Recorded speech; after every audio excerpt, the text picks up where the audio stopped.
आज नक्षत्र न्यूज़ में हमारे बीच में वरिष्ठ पत्रकार और हम ये कह सकते हैं आर्थिक और विभिन्न मसलों के विशेषज्ञ हमारे वीरेन भट्ट साहब हमारे बीच में आए हैं। हम उनका स्वागत करते हैं नक्षत्र न्यूज़ चैनल की तरफ से।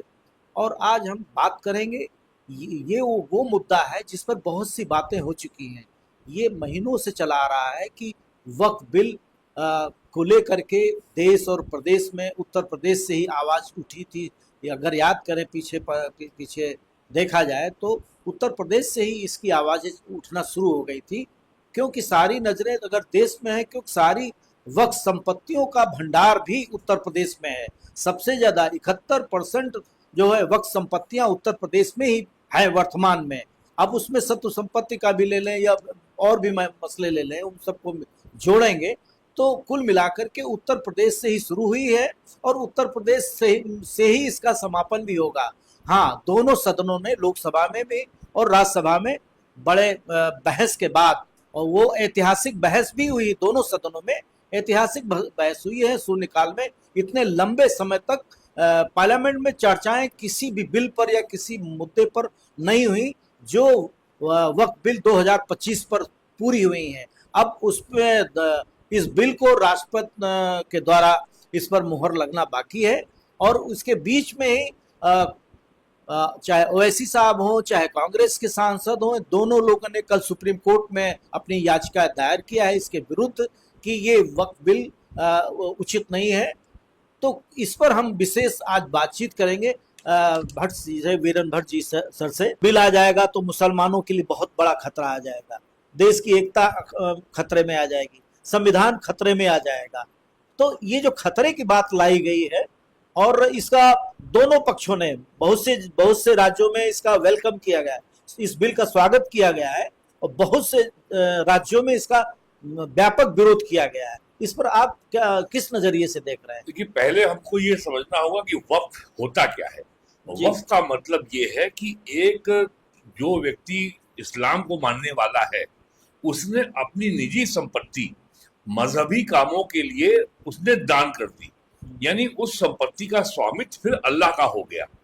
और फिर एक बार अगर एक संपत्ति वक्फ हो गई तो फिर उसका उस संपत्ति का जो नेचर है, जो कैरेक्टर है, वो बदला नहीं जा सकता।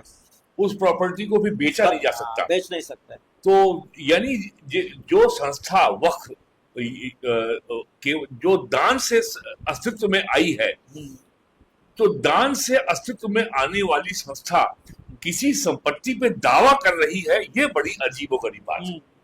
जो दान से अस्तित्व में आया है वो दावा कैसे कर रहा है कि वो 1400 साल पुराना मंदिर हमारा है और 1500 साल पुराना गांव हमारा है, या छत्तीसगढ़ में या महाराष्ट्र के, आंध्र प्रदेश के जो जनजातीय इलाकों समुदाय के जो इलाके हैं जिनको ट्राइबल कहते हैं, उस इलाके में भी उनका दावा है कि ये जमीन हमारी है।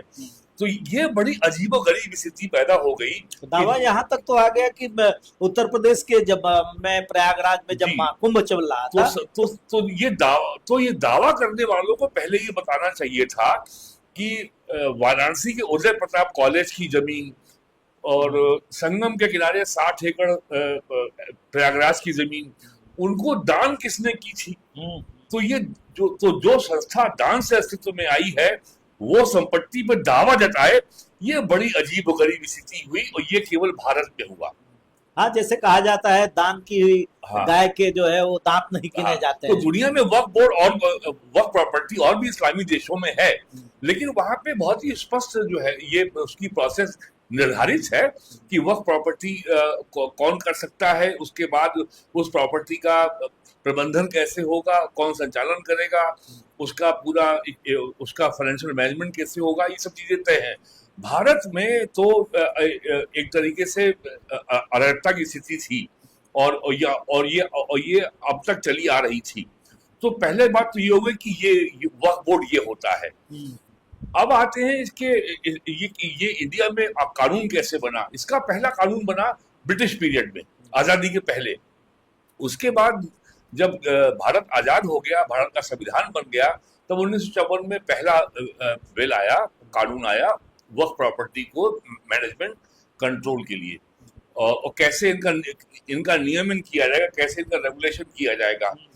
1995 में कांग्रेस की सरकार थी केंद्र में, नरसिम्हा राव प्राइम मिनिस्टर थे, और 1992 में अयोध्या में बाबरी मस्जिद का ढांचा ध्वस्त हो चुका था। मुसलमान कांग्रेस से बहुत नाराज थे, तो कांग्रेस के जो रणनीतिकार थे, उन्होंने को लगा कि अगर वक्फ बिल में अगर अमेंडमेंट करके अगर मुस्लिम समाज को कुछ सुविधाएं और दे दी जाएं, तो इससे रूठे हुए समुदाय को बनाया जा सकता है। अच्छी दल है, चाहे समाजवादी पार्टी हो या कांग्रेस हो या अन्य दल है, इन लोगों का कहना है कि वो ट्रिब्यूनल तक है और वो हाई कोर्ट में भी जा सकते हैं, और कई कुछ मसले हैं ऐसे देश के जो हाई कोर्ट में चल रहे हैं, इवन सुप्रीम कोर्ट तक गया है। इन लोगों का दावा है। देखिए, ऐसा अब जो व्यवस्था की गई है कि ये कोई एक्स्ट्रा कॉन्स्टिट्यूशनल लॉ जो बना हुआ था, ऐसा अब नहीं है।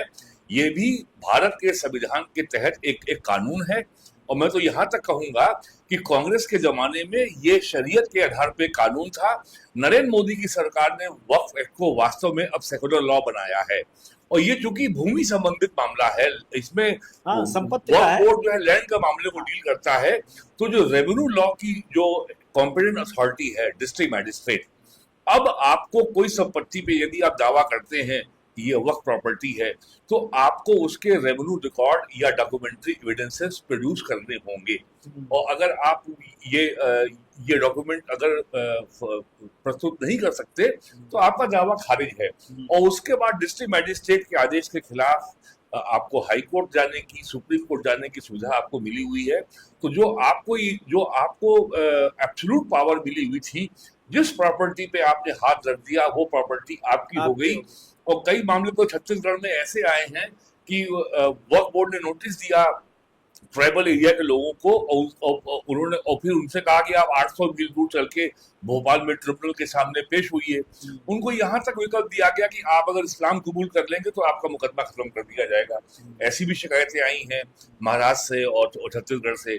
तो अब वक्फ बिल जो है, इसमें सरकार ने कहा है कि अब एक ट्रांसपेरेंसी होगी, अब एक अकाउंटेबिलिटी होगी, और उसके अलावा हर वक्फ प्रॉपर्टी का सीएजी से ऑडिट होगा। इस जो आपने जो संख्या दी है, तो इसमें क्या वो शत्रु संपत्तियां भी शामिल हैं, जो भारत पाकिस्तान के बंटवारे के बाद जो लोग पाकिस्तान मुसलमान चले गए, उनकी जो प्रॉपर्टी यहाँ रही, वो उसको भी शत्रु संपत्ति कहा गया, लेकिन उसको भी क्या इसमें जोड़ा है? ऐसा है कि देखिए, ऐसा है कि अभी अगर केवल उत्तर प्रदेश की बात करें, तो उत्तर प्रदेश में मामला बहुत जटिल है। उत्तर प्रदेश में 15 अगस्त 1947 को जब देश का बंटवारा हुआ, तो जो लोग लखनऊ से, रामपुर से, आगरा से या अन्य शहरों से पाकिस्तान चले गए और जो अपनी संपत्ति यहाँ छोड़ गए, उस प्रॉपर्टी को कहा गया ये इवैक्यूई प्रॉपर्टी है, यानी वो इवैक्यूएट कर गए, यहाँ से चले गए, जिसको हिंदी में निष्क्रांत संपत्ति कहा जाता है। और उसके बाद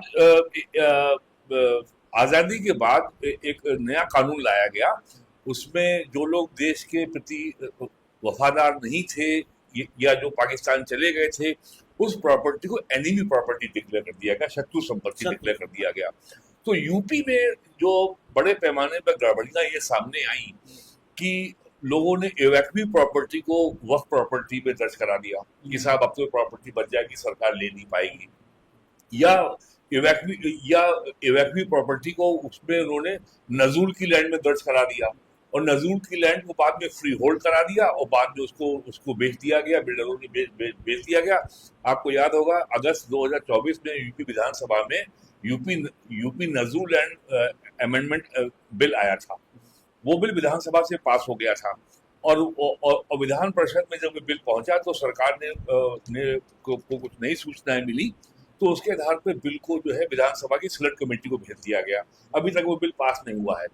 और इसी बीच एक परिवर्तन और हुआ, पिछले वर्ष नवंबर में यूपी सरकार ने वक्फ संपत्ति का जो प्रबंधन है और ओवरऑल जो उनका एडमिनिस्ट्रेशन है, उसके लिए कैबिनेट से नई नियमावली को अप्रूव कर दिया, और उसमें ये साफ कर दिया कि 1952 से जो रेवेन्यू रिकॉर्ड में जो कहते हैं फसली रिकॉर्ड जिनके पास होगा, केवल उन्हीं को जो है वक्फ प्रॉपर्टी माना जाएगा। सितंबर 2021 में यूपी गवर्नमेंट ने पूरे प्रदेश में वक्फ संपत्तियों के सर्वे का आदेश दिया था। आदेश तो उससे ये निकल के आया कि लगभग 1,30,000 वक्फ प्रॉपर्टी हैं यूपी में, और केवल और करीब- 3,000 से कम प्रॉपर्टीज रेवेन्यू रिकॉर्ड में एज वक्फ प्रॉपर्टी वो दर्ज रिकॉर्ड हैं। में 2500 समथिंग है हाँ, उसमें जो रिकॉर्डेड 2500 है मात्र। उसमें 2500 प्रॉपर्टी सुन्नी की है और करीब 400 से कुछ अधिक प्रॉपर्टी शिया समुदाय की है। तो अब ये जो हैदराबाद की जो ऑल इंडिया इत्तेहादी मजलिस मुस्लिमीन की नेता है ओवैसी ने बयान भी दिया है कि यूपी में 1.25 लाख से ज्यादा प्रॉपर्टी है और लगभग 1,12,000 के पास कोई डॉक्यूमेंट नहीं। और अभी इस वर्ष जनवरी 12 को जब वक्फ अमेंडमेंट बिल संबंधी जो ज्वाइंट पार्लियामेंट्री कमेटी जिसके चेयरमैन यूपी के ही बीजेपी सांसद जगदम्बिका पाल जी हैं, वो जब कमेटी लखनऊ आई थी 12 जनवरी को, तो उसके सामने यूपी गवर्नमेंट ने पूरा सर्वे का ब्यौरा पेश किया और ये बताया कि 78% जो वक्फ प्रॉपर्टीज हैं वो सरकारी भूमि पर है। वक्फ बोर्ड में पदाधिकारी रहे हैं जो पूरा अपना उनका वर्चस्व रहा है। जो समाज का, जो मुस्लिम समाज की लीडरशिप जिनके हाथ में है, केवल उनको समस्या हो रही है कि अब उनको हिसाब किताब देना पड़ेगा कि ये वक्फ प्रॉपर्टी है, तो सीएजी ऑडिट करने आएगा, उनको बताना पड़ेगा कि इस ईदगाह में जो 100 दुकानें हैं इसमें कितना किराया आ रहा है, वो पैसा कहाँ जा रहा है, अब सबको हिसाब देना पड़ेगा। तो ये इसलिए ये एक भेड़िया आया का जो है शोर मचाया जा रहा है। 2013-14 में कांग्रेस की सरकार में अल्पसंख्यक कल्याण मंत्री थे सलमान खुर्शीद। कल उन्होंने एक बड़े अंग्रेजी अखबार में ये लेख लिख के बताया है कि मैंने 2013 में मुस्लिम नेताओं को आगाह किया था कि ये भेड़िया आया की मानसिकता से आप उभरिए, वरना अगर एक दिन वास्तव में भेड़िया आ गया तो आपका क्या होगा। आम मुसलमान बेफिक्र रहे कि उसका जो भी धार्मिक स्थल हैं उनको टच नहीं करेगी सरकार। ऐसा बिल में कुछ है ही नहीं, बल्कि उल्टा ये होगा, जो लाखों करोड़ रुपए की जो करीब जो है इनके पास जो करीब 35 लाख एकड़ जमीन है, अब उसका हिसाब समाज के सामने, देश के सामने आएगा कि इतने राज्यों में इतनी प्रॉपर्टी है और इसमें जो है इतने कॉमर्शियल एस्टेब्लिशमेंट हैं, इसमें इतनी आबादी हो सकती थी और इतनी और पिछले 70 सालों में जो आमदनी हुई उसका कोई हिसाब किताब ही नहीं है, वो अब सामने आएगा। अब पटना समस्या ये हो रही है, पटना में जो वक्फ बोर्ड की जमीन की बात आई, उसको कॉमर्शियल ऐसे यूज किया कि कितने मल्टी स्टोरीज बिल्डिंगें बन गई। हाँ। और कॉमर्शियल मॉल्स बन गए। हाँ। बहुत बड़े बड़े, जिनका एरिया का आप अंदाजा नहीं लगा सकते कितने एरिया में बना। जैसे आप लखनऊ के राजधानी में या गोमती नगर में बड़े बड़े बिल्डर्स का देख लीजिए, मॉल्स बने, इस टाइप में पूरे पटना में। लखनऊ तो वक्फ प्रॉपर्टी के घोटालों का गढ़ है। लखनऊ गढ़ है, लखनऊ वक्फ प्रॉपर्टीज का घोटाले का। लखनऊ ही नहीं, मेरा मानना है कि देश के उत्तर प्रदेश राज्य में सबसे ज्यादा राजे रजवाड़े और नवाब रहे। इसके अलावा आपको इन लोगों पास पाकिस्तान यूपी में बना, पाकिस्तान लखनऊ में बना। राजा महमूदाबाद जो सीतापुर जिले के राजा थे, जमींदार थे, वो पाकिस्तान आंदोलन के बहुत बड़े नेता थे। चौधरी खलीकुज़्ज़मा वो भी लखनऊ से ही गए, वो आजादी के पहले लखनऊ नगर पालिका के चेयरमैन रह चुके हैं। उनकी एक किताब है पासवे टू पाकिस्तान, उसमें बहुत सारा ब्यौरा दिया गया है। और बाराबंकी के राजा जहांगीरपुर, अंबेडकर नगर के राजा पीरपुर, लखनऊ में डालीबाग में एक खादी बोर्ड का दफ्तर है, वो आज भी पीरपुर हाउस में है। तो ये सारे लोग जो है ये पाकिस्तान मूवमेंट के नेता थे और इसका सारा जो आइडियोलॉजिकल आधार वो तो तैयार हुआ था अलीगढ़ मुस्लिम यूनिवर्सिटी में। मेरठ के नवाब लोग थे और दारुल उलूम देवबंद के मौलाना अशरफ थानवी तो जिन्ना के बड़े करीबी सहयोगी थे। तो ये सारा इतिहास जो गंगो जमन तहजीब और सेक्युलरिज्म और भाईचारे के नाम पे अब तक दबा हुआ था, अब वो सारा इतिहास सामने आएगा कि भाई ये जो है कांग्रेस के राज में, जनता दल के राज में, समाजवादी पार्टी, बहुजन समाज पार्टी के राज में सेक्युलरिज्म, गंगो जमन तहजीब और भाईचारा, और मुसलमान जो है बेचारा गरीब है, पिछड़ा हुआ है। सच्चर कमेटी ने कहा है कि वो तो दलितों से भी नीचे है। तो ये जो विक्टिम कार्ड खेला जा रहा था पिछले 80 सालों से, अब उसकी सारी कड़ई खुलेगी, अब सारा कच्चा चिट्ठा सामने आएगा कि इतने लाख करोड़ रुपए की संपत्ति थी और साहब जो है आमदनी मात्र 100 करोड़ रुपए हो रही थी, जबकि ये आमदनी होनी चाहिए थी 12-15 हजार करोड़ रुपए की साल में। ऐसे में अब आम मुसलमान जो आशंकित है, जिसको नेताओं ने विपक्ष के चाहे हो चाहे ये दरगाहों के मौलाना मौलवी हों, इन लोगों ने जो भ्रम में डाला है, इनकी समझ में तो अभी तक नहीं आया। क्योंकि जो विरोध हो रहा हम सड़कों पे हुआ भाई, नमाज के दिन जो है शुक्रवार को पूरे देश में कहीं न कहीं ये बड़े पैमाने पर व्यापक विरोध किया गया। वो ये हुआ कि इसके लिए हम खून बहा देंगे, इस तरीके के शब्दों का देखिए, प्रयोग किया 1 गया। फरवरी 1986 को इन- ताला खुला अयोध्या की बाबरी इनको मस्जिद। आप कैसे संतुष्ट करेंगे, 1 कैसे फरवरी समझाएंगे? 86 को ताला खुला अयोध्या की बाबरी मस्जिद का। 1990 में कार सेवा हुई और 1992 में बाबरी मस्जिद ध्वस्त हो गई। तो उसके तब से लेके आज 35 साल हो रहे हैं। सेकुलर और सेकुलर पार्टीज ने भारतीय जनता पार्टी को मुसलमानों का दुश्मन नंबर 1 अब तक घोषित कर रखा है। और आप अगर पूरे भारत का इतिहास देखें पिछले 35 सालों के चुनाव का, तो मुसलमानों को केवल एक ही विकल्प दिया जाता है कि आपको बीजेपी को हरवाना है। हाँ, ये तो एक बस पॉइंट केवल आप उसको वोट करिए जो बीजेपी को हराए।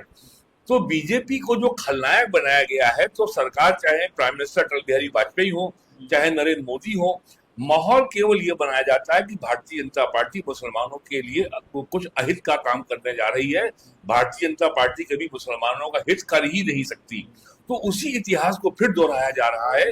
नागरिकता कानून आया, तब मुसलमानों को भड़काया गया कि साहब देखिए तुम्हारी नागरिकता छिन जाएगी और तुमसे जो है पूरा ब्यौरा मांगा जाएगा, तुमको जो है भारत से निकाल दिया जाएगा, तुमको पाकिस्तान भेज दिया जाएगा, तुमको डिटेंशन कैंप में रखा जाएगा। तो ये माहौल बनाया गया। उसके बाद जब 2020 में जब कृषि कानून बने, तब किसानों को भड़काया गया कि तुम्हारी जमीन छिन जाएगी, तुम्हारी खेती छिन जाएगी और पूरा विदेशी कंपनियां कब्जा कर लेंगी, पूरा अडानी कब्जा कर लेगा, ऐसा कहानी बनाएंगी। और 1 साल तक जो पंजाब हरियाणा के किसान दिल्ली हरियाणा बॉर्डर पे बैठे रहे, और आज और उसके 3 साल बाद वही किसान जिनको दिल्ली में सरकार में रहते हुए अरविंद केजरीवाल बिजली पानी हवा खुराक दे रहे थे, समर्थन दे रहे थे, उसी पंजाब में आम आदमी पार्टी की सरकार ने उन किसानों का जो कैंप था पंजाब हरियाणा बॉर्डर पे, उस पर बुलडोजर चलवा दिया। उन किसानों पे लाठियां चली और उनको वहां से जबरदस्ती हटाया गया। हटाया। तो ये जो है ये एक राजनीति है, ये इलेक्टोरल पॉलिटिक्स है कि भारतीय जनता पार्टी की जो समावेशी इंक्लूसिव राजनीति है, सबका साथ सबका विकास, तो उसमें सभी जाति और हर मजहब के व्यक्ति को सरकार की योजनाओं का बराबर से लाभ मिल रहा है। और आपने देखा होगा बिल पेश होने के पहले दिल्ली में जंतर मंतर पे बहुत बड़ा धरना किया गया और वहां पर किसी उलेमा या मौलाना से ज्यादा पॉलिटिकल पार्टी के ज्यादा कट्टर और भड़काऊ भाषण समाजवादी पार्टी के सांसद धर्मेंद्र यादव का था। सबसे ज्यादा आक्रामक भाषा वही बोल रहे थे। तो केवल ये मुस्लिम वोट की होड़ है, इसलिए ऐसा हो रहा है। और अभी थोड़ा समय लगेगा, जब ये कानून बन जाएगा, इसके रूल्स बन जाएंगे, सारे राज्यों में जो है इसकी वो प्रक्रिया शुरू हो जाएगी और डिस्ट्रिक्ट मजिस्ट्रेट के कार्यालयों में या कोर्ट्स में इसकी प्रक्रिया शुरू हो जाएगी। और जब 6 महीने बाद मुसलमानों को ये दिखाई पड़ेगा कि भाई हमारी मस्जिद पे, दरगाह पे, मजार पे, कब्रिस्तान पे कहीं कोई जो है आंच नहीं आई, ये तो उसका मतलब झूठा प्रचार था। तो ये जो माहौल बनाया गया है, ये जो उत्तेजना माहौल में भरी गई है, इसको खत्म होने में समय लगेगा।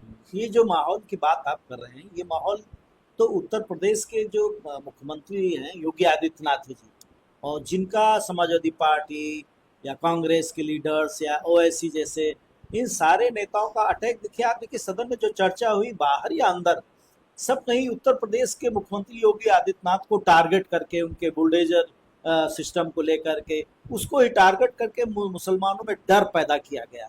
इसको आप कैसे आप आकर देखिए, बुलडोजर की बात बहुत कही जाती है। क्या आज तक पिछले 5 सालों में इलाहाबाद हाई कोर्ट ने, क्या सुप्रीम कोर्ट ने कुछ कहा कि साहब ये आपका निर्णय, ये आपका एक्शन असंवैधानिक था, अवैधानिक था? सुप्रीम कोर्ट ने बुलडोजर मामले में सुनवाई करते हुए ये कहा कि साहब जो ड्यू प्रोसेस ऑफ लॉ का पालन किया हाँ, जाए। कानून यानी कानून कोई का पालन। बिल्डिंग अगर अवैध बनी हुई है, हाँ, तो आप आप उसको नोटिस दें, हम्म, और नोटिस देने के बाद उसको जो है उसको अपना उत्तर देने का मौका दें, हाँ, और तब अगर तब उसका बात उत्तर सेटिस्फैक्टरी नहीं तो उसको बिल्डिंग गिरा दें। हम्म, कभी भी किसी कोर्ट ने आज तक हम्म, राज्य सरकार के बुलडोजर से जो भवन ध्वस्त किए गए हैं उसको अवैध नहीं ठहराया है। हम्म, तो और योगी जी के जमाने में सबसे बड़ी समस्या ये हो रही है कि वो जो उनके सामने जो चीज कानून सम्मत है, फिर उस पे वो कायम रहते हैं, वो अड़े रहते हैं, फिर योगी जी का फैसला कोई पलटवा नहीं सकता। हम्म। ये बहुत बड़ी समस्या है। तो इसीलिए तो पूरा विपक्ष क्या केंद्र सरकार के बजाय योगी को इसीलिए टारगेट बना रही कि उससे योगी जी से भय है। भय नहीं है, केवल जो कानून जैसा पहली बात तो विपक्ष को की सबसे बड़ी समस्या ये आ रही है कि आजाद भारत के इतिहास में किसी भी कानून को बनाने के पहले इतना व्यापक सलाह मशवरा नहीं किया गया, इतना वाइडर कंसल्टेशन नहीं किया गया। अगस्त 2024 में बिल लोकसभा में इंट्रोड्यूस हुआ, उसके बाद ज्वाइंट पार्लियामेंट्री कमेटी बनी। ज्वाइंट पार्लियामेंट्री कमेटी ने 6 महीने में करीब 12 राज्यों का दौरा किया और उसने करीब 300 से अधिक संगठनों से मुलाकात की। हजारों की संख्या में उसको ज्ञापन मिले, उन सबका उसने परीक्षण किया, सबको अपनी बात कहने का मौका दिया। उसके बाद 6 महीने से अधिक समय के बाद कमेटी ने अपनी रिपोर्ट फाइनल की, ताकि ऐसा कोई व्यक्ति ना छूट जाए जो ये कहे कि साहब मुझको अपनी बात कहने का मौका। लेकिन तब भी जेपीसी की बैठकों का ये लोग कहते रहे, हर बैठक के बाद कहा कि हमको बोलने का अवसर नहीं दिया गया। जो विपक्ष के दल के सदस्य थे उस जेपीसी कमेटी में, और वो ये कहा, लेकिन दोनों सदन में खुल के बहस हुई। इनकी समस्या ये है कि मुसलमान हमारा वोट बैंक है और मुसलमान को हमने मनमानी करने की छूट दी हुई है। आप मुसलमानों के किसी अफेयर में प्रश्न मत खड़ा करिए। अगर मुसलमान के अगर मुस्लिम समाज में एक तलाक सामाजिक कुरीति है तो हम कोई समाज सुधारक नहीं है, उसको दूर करना बंद करना हमारा काम नहीं है। लेकिन जब सुप्रीम कोर्ट का फैसला आया तब केंद्र सरकार ने ट्रिपल तलाक और हलाला को क्रिमिनलाइज किया, तब भी इनके यही तर्क थे कि सब मुसलमानों को टारगेट किया जा रहा है, मुसलमानों को परेशान किया जा रहा है। सब में यही रहा। और अभी हाल में आपने सुना होगा, बिहार के गवर्नर हैं आरिफ मोहम्मद खान, जो मूल निवासी उत्तर प्रदेश के हैं, बहराइच से कई बार एमपी रहे, कानपुर से एमपी रहे। उन्होंने कहा ट्रिपल तलाक कानून बनने के बाद मुस्लिम समाज में तलाक की संख्या में 90% कमी आई है, गिरावट आई, 90% कमी आई है। तो एक समाज के लिए बहुत, तो परिवार का टूटना एक अपने आप में बहुत बड़ी ट्रेजेडी है जो आम आदमी नहीं जानता। तो उसी तरीके से मुसलमान के संबंधित कोई कानून बनेगा तो उसको तुरंत ये कह देना कि बीजेपी एंटी मुस्लिम है, बीजेपी मुसलमानों की दुश्मन है, बीजेपी हमेशा मुसलमानों को टारगेट करती है। तो जिस तरीके से सीए के ऊपर जो उफान खड़ा किया गया वो शांत हो गया, जिस तरीके से ट्रिपल तलाक को लेकर के बड़ा इशू बनाया गया और बीजेपी के खिलाफ घृणा का अभियान पूरे देश में चलाया गया, समय के साथ वो भी शांत हो गया। उसी तरीके से ये भी शांत हो जाएगा। 6.5 महीने का समय लगेगा, लेकिन ये शांत होगा फरवरी मार्च 2027 में उत्तर प्रदेश विधानसभा के चुनाव के बाद। तब तक इस मुद्दे को गर्म रखा जाएगा, ताकि क्योंकि समाजवादी पार्टी को भी ये खतरा है कि कहीं मुसलमान वोट कांग्रेस की ओर ना मुड़ जाए। जो तो अपने मुसलमान वोट को इकट्ठा रखने के लिए समाजवादी पार्टी किसी न किसी रूप में ये जो वक्फ कानून है उसको मुसलमान विरोधी, और बीजेपी मुसलमानों की दुश्मन है, बीजेपी मुसलमानों की धार्मिक की मजहबी संपत्ति पर कब्जा करना चाहती है, उनकी मस्जिद पर कब्जा करना चाहती है। ये नैरेटिव अभी कम से कम 1.5-2 साल चलता रहेगा। तो अंत में हम अपने वीरेंद्र भट्ट जी से अनुरोध करेंगे कि हमारे नक्षत्र न्यूज चैनल के जो भी दर्शक हैं उनको इस मसले पर क्या आप मैसेज देना चाहेंगे कि इस मसले को लेकर आम मुसलमान आशंकित रहे या बिल्कुल? देखिए, जो कानून संसद के दोनों सदनों से पास हुआ है वो अंग्रेजी, हिंदी, उर्दू हर भाषा में उपलब्ध है, हर भारतीय भाषा में उपलब्ध है। अल्पसंख्यक कल्याण मंत्री किरण रिजिजू ने जो लोकसभा में राज्यसभा में इस चर्चा का जवाब देते हुए जो भाषण दिया है उन दोनों सदनों में उन्होंने बिल को इंट्रोड्यूस करते समय जो भाषण दिया है वो सारी सामग्री जो पब्लिक डोमेन में उपलब्ध है, पीआईबी की वेबसाइट पे उपलब्ध है, लोकसभा और राज्यसभा के वेबसाइट पे उपलब्ध है। तो आप केवल जो मूल स्रोत है उसको स्वयं जाकर के उसको देखें, उससे आप कंफर्म करें। और ये जो जो चल रहा है सोशल मीडिया पे कि साहब ऐसा हो गया वैसा हो गया और जो है मुसलमानों के ऊपर तो कोई बहुत बड़ा विपत्ति का पहाड़ टूट पड़ा, इन सारे जो जो बहकाने वाली बातें और समाज में बिना किसी आधार के एक अस्थिरता और एक असुरक्षा का भाव पैदा करने वाला जो अभियान है विपक्षी दलों का, इससे सावधान रहें। आज की बातचीत में वीरेंद्रनाथ भट्ट जी के साथ मैं सभी नक्षत्र चैनल के अपने दर्शकों को बहुत बहुत धन्यवाद। आप देखिए और आशंकित मत होइए किसी भी मसले में। देश का कानून है, कानून के का अध्ययन करना चाहिए आम लोगों को और उसी आधार पर अपने मंतव्य देना चाहिए। बहुत बहुत धन्यवाद।